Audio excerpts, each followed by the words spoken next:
Happy new school year, incredible members of Team Duval, and welcome back.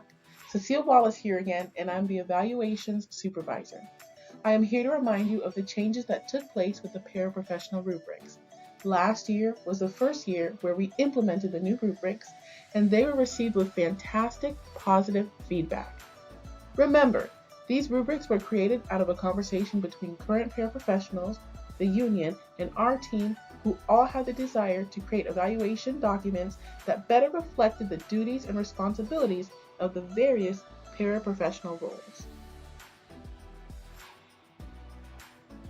So out of that conversation, we developed 3 different rubrics, 3 different processes in Perform. So the first one is the Classroom Instructional Paraprofessional rubric, followed by our ISSP Paraprofessional rubric, and then our Focused ESOL Paraprofessional rubric. So I wanted to show you what they look like. I'm going to press Escape here, and let's navigate over to these rubrics. So as you can see with the ESOL Focused Paraprofessional, the rubric actually breaks down what each role does for that one-on-one or for that ESOL para.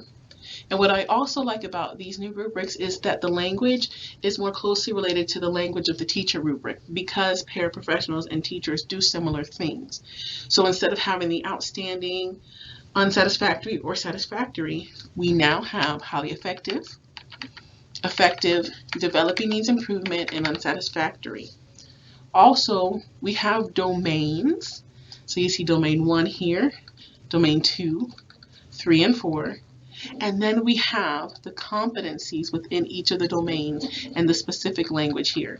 So it's really nice, a really good change. And what's also nice is that the ratings are tied to points, and that's also taking place in Perform, so that instead of the administrator having to pick what they feel the overall rubric would be, there's actual calculations to go ahead and support that selection. You can see the language in the ISSP rubric is different because the ISSP often manages the classroom by themselves, being in the ISSP room with those students.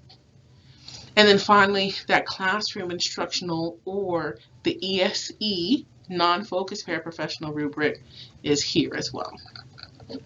So going over to Perform, administrators, this is specifically for you, but paras, it's really nice to see how this works.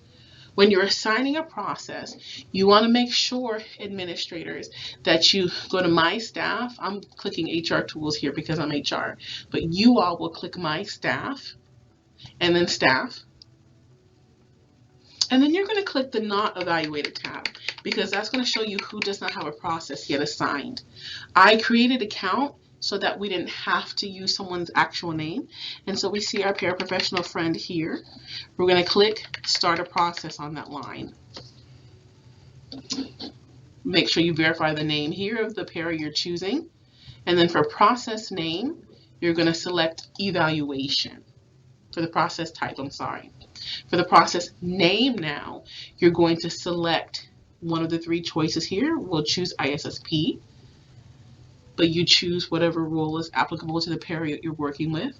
And then for job type, you're going to check that abbreviation, that PP, for paraprofessional. All paraprofessional evaluations are due, and the process should be complete by April 1st of each year. So even if April 1st falls on a Saturday or Sunday, you want to make sure you get that done the Friday before. Then you click Assign Process.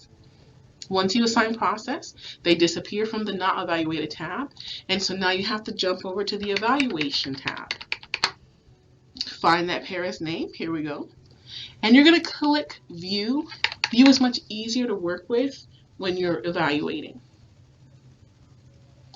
Once you click View, you'll see 4 steps, and that's true for any of the para processes. There's only 4 steps. There's at a beginning of the year process, where you meet with the para within the first 45 days of their start date. Even if they've been a para for 50 years, you still want to meet with them each year by the first 45 days so that you could have clear expectations.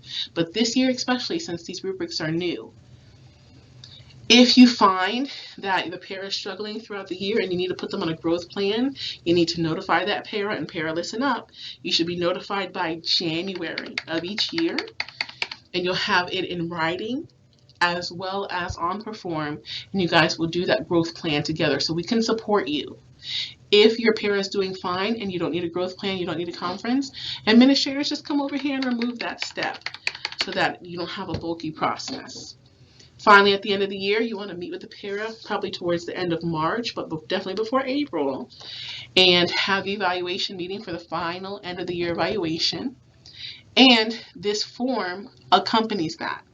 So you're going to go to form. The employee name automatically populates. You please enter their PIN. Your school name is going to populate. And then make sure you choose from one of the paraprofessional classifications. Then please select the school year correctly, because that could be confusing. Again, the new language is presented here. Evaluator, we encourage you to add comments. Please add comments to these sections because it gives paras specific next steps. It tells them what exactly they're doing well and how they can improve that, or just how they can improve in general. Paras, you're going to like this now because you can make comments. You can say, well, hey, here's an explanation of this, or I want to mention this, or this is what I'm doing well. And paras, you can also add maybe like sample lesson plans that you did, or PowerPoints or pictures. You could add it to your evaluation to support your case. And then you're going to have your overall score and rating, and it'll tell you if you're overall highly effective, developing needs improvement. Now, administrators, I think this is a really cool feature that we added here. We actually uploaded the rubric. So you click on the icon that I just clicked, you click on that R, and the rubric populates. And the same things that I showed you guys in the Words document, it's right here. When you're ready to close it, you can press the icon again, but you can literally copy and paste information here and put it on the comment section and elaborate on that. Administrators, once you're done, press Save and Submit. It will send an automatic email to the paraprofessionals letting them know that they have a form to review and sign. Paras, when you get that email, click that link, log in to Perform, and it's single sign-on. So you're able to use that same username and password that you use to log into your computer or to your email.